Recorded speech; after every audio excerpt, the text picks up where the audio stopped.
Assalamualaikum warahmatullahi wabarakatuh. Waalaikumsalam warahmatullahi wabarakatuh. Apa kabar teman-teman di Indonesia semua? Baik, Pak.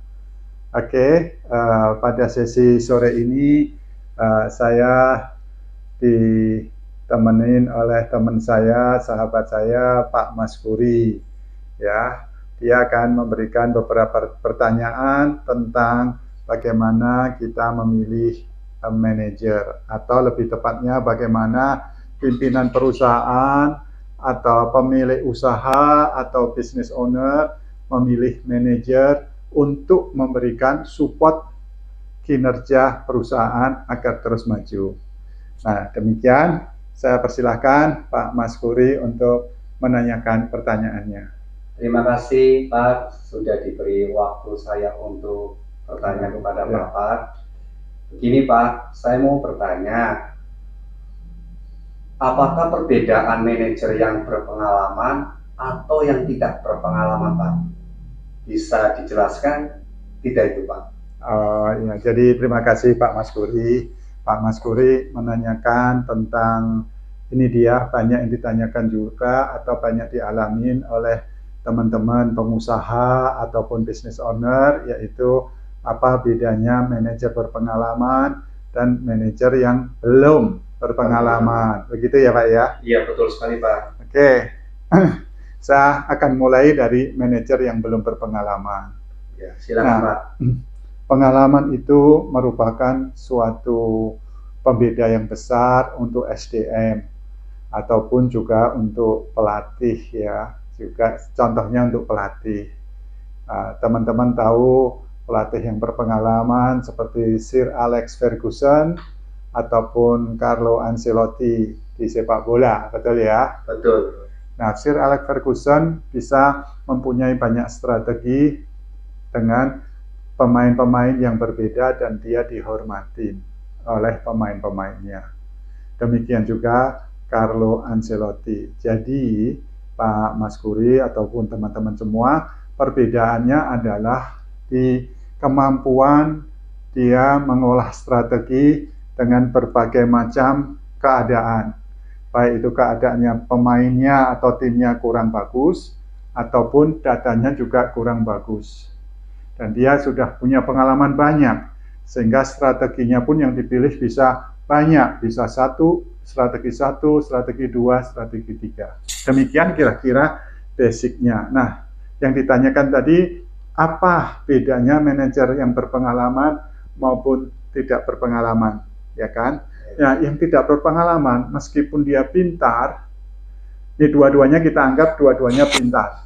Nah, yang tidak berpengalaman itu permainan caturnya atau variasinya itu banyak ditentukan oleh faktor-faktor yang mempengaruhi mentalnya dia. Nah, yaitu satu, manajer itu kurang mampu untuk beradaptasi dengan tim yang berbeda-beda. Yang dulunya dia datang dari tim sana, semuanya sudah matang, masuklah ke perusahaan Anda, teman-teman pengusaha, timnya belum matang atau SOP-nya belum ada. Nah, kalau yang belum pengalaman, dia tidak ada referensi, tidak ada catatan lah, catatannya itu nggak ada.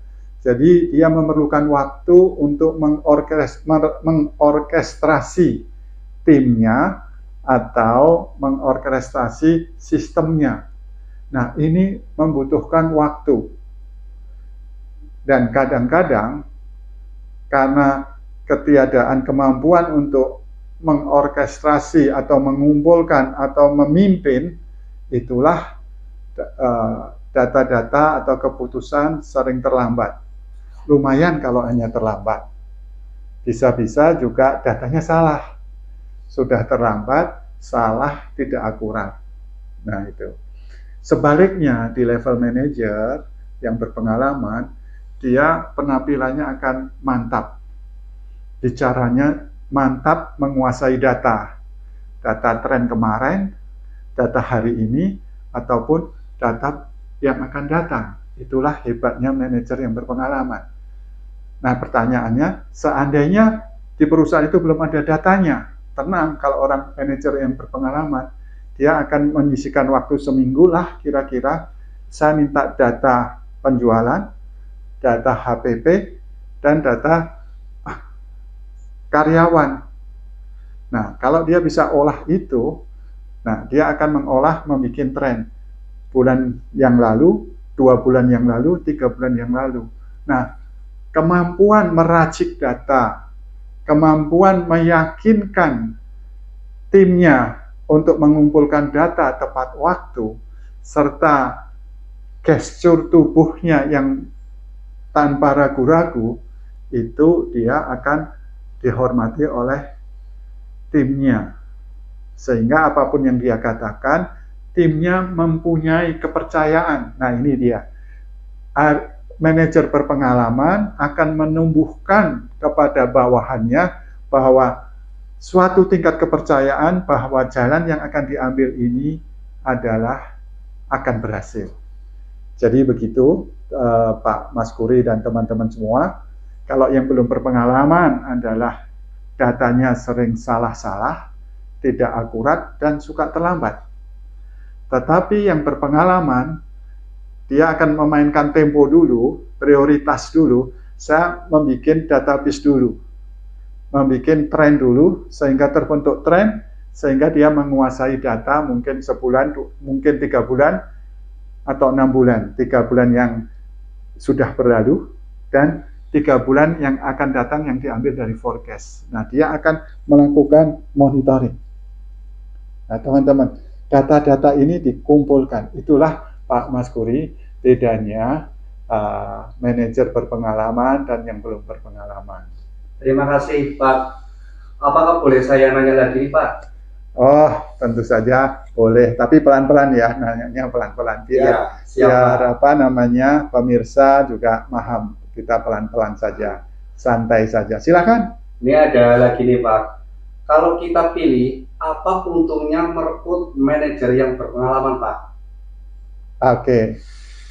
Satu, manajer berpengalaman banyak sekali untungnya. Yang nomor satu, dia punya referensi dari beberapa perusahaan-perusahaan yang lalu atau situasi-situasi yang lalu. Itu penting. Karena dengan dasar ilmunya dia, dengan data-data yang dia sudah dapat dari perusahaan-perusahaan yang lalu, pengalaman bagus, pengalaman buruk, sehingga dia bisa mengidentifikasi risiko-risikonya, peluang-peluangnya. Nah, risiko dan peluang digabungkan melalui suatu data. Nah, ini biasanya manajer-manajer berpengalaman sudah mengerti, kalau datanya begini, dia akan kedepannya seperti apa. Kalau datanya naik, penjualannya naik, HPP-nya seperti apa, ya kan? Kalau harganya dinaikkan, naikkan kira-kira Rp500, pengaruhnya seperti apa? Karena dia sudah punya referensi dari perusahaan yang lain, gitu. Itu Pak Mas Kuri, itulah bagaimana merekrut pengalaman manajer. Nah, yang lebih utama lagi, manajer yang berpengalaman, dia biasanya melakukan data gathering dan analisis setiap minggu. Nah, setiap minggu ini, minggu 1, minggu 2, minggu 3, minggu 4, akan dibikinkan tren sama dia.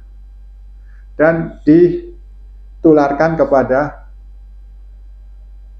timnya. Sehingga terbentuklah database dan tren. Itu satu. Yang kedua, manajer berpengalaman akan menyelenggarakan suatu proses yang saya sebut 3K, yaitu melaksanakan komunikasi secara teratur, bisa mingguan, atau setiap 2 mingguan, atau bahkan harian. Yang kedua, melakukan koordinasi dengan timnya sendiri di dalam, ataupun lewat departemennya dia. Penting 2K ini pertama, yaitu komunikasi dan koordinasi. Sehingga dengan komunikasi bisnis yang bagus, approach-nya juga bagus, ya. Koordinasi juga dilakukan, ya kan? Misalnya nih, ada orang-orang finance, ada teman sales yang sedang pergi, tentu nggak usah ada alasan, oh Pak manajernya sedang pergi. Ada delegasinya kalau kita koordinasikan dengan baik dan kita berkomunikasi baik secara rutin. Nah, itu dia sudah punya pengalaman, kemudian mampu melakukan komunikasi, koordinasi, dan mengambil keputusan tepat waktu. Nah, keputusan yang tepat waktu itu penting, Pak Mas Kuri, ya, karena apa? Bisnis itu hitungannya peluang. Kalau waktunya terlambat, hitung-hitungannya berbeda. Jadi itu saja dari saya, pengalaman seorang manajer itu sangat penting. Itu didapat dari bertahun-tahun bekerja, dari bertahun-tahun menganalisa, bertahun-tahun berkomunikasi dengan orang sekitarnya atau dengan bos-bosnya. Jadi pengalaman itu mahal harganya. Begitu, Mas Kuri. Terima kasih Pak atas penjelasannya. Alhamdulillah sangat bermanfaat sekali dan semoga bermanfaat buat semuanya, Pak.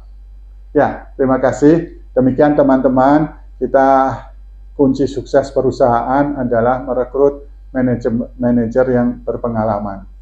Nah, itu dia. Moga-moga pemirsa atau pemilik bisnis atau business owner bisa mengambil intisari dari session kita sore ini. Terima kasih. Semoga bermanfaat dan apabila ada pertanyaan, silahkan menulis di kolom komen di sini. Kami tunggu dan kami siap mendampingi Anda untuk melakukan perbaikan-perbaikan bisnis Anda. Terima kasih. Wassalamualaikum warahmatullahi wabarakatuh. Waalaikumsalam warahmatullahi wabarakatuh.